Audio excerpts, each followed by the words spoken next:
ఇలాంటి మహానేత నుంచి దాడులు చేయండి అన్న మాట తప్ప శాంతి పదాలు, నీతి వాక్యాలు ఎలా వస్తాయి? అలా వస్తాయని అనుకోవటం కూడా తప్పే కదా. నెల్లూరులో వైసీపీ అధినేత జగన్ చేసిన ప్రకటన ఆ పార్టీ కుట్రను బయటపెట్టిందనే చెప్పాలి.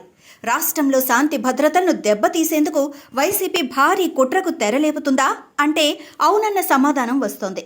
మంత్రుల ఇళ్లపైకి మా వాళ్లను పంపితే ఏంటి పరిస్థితి అనేది జగన్ చేసిన వ్యాఖ్యలు. అందుకు సరిగ్గా ఒకరోజు ముందు తాడేపల్లి ప్యాలెస్లో party political advisory committee PAP సమావేశం నిర్వహించారు. అందులో పార్టీ కార్యకర్తలతో ఓ మాట అన్నారు జగన్. కార్యకర్తల కోసం ఓ యాప్ తీసుకువస్తున్నాం. మీ మీద కేసులు పెట్టిన పోలీసుల పేర్లు, వివరాలను యాప్లో నమోదు చేయండి. అది వైసీపీ డిజిటల్ లైబ్రరీలో ఉంటుంది. అధికారంలోకి వచ్చిన తర్వాత ఆ వివరాలు బయటకు తీస్తాం.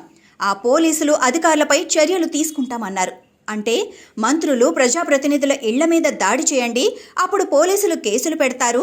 ఆ కేసుల వివరాలు యాప్లో నమోదు చేయండి. అధికారంలోకి వచ్చిన తర్వాత ఆ కేసులు మాఫీ చేస్తాం అనేది జగన్ తన పార్టీ కార్యకర్తలతో పరోక్షంగా చెబుతున్న మాట.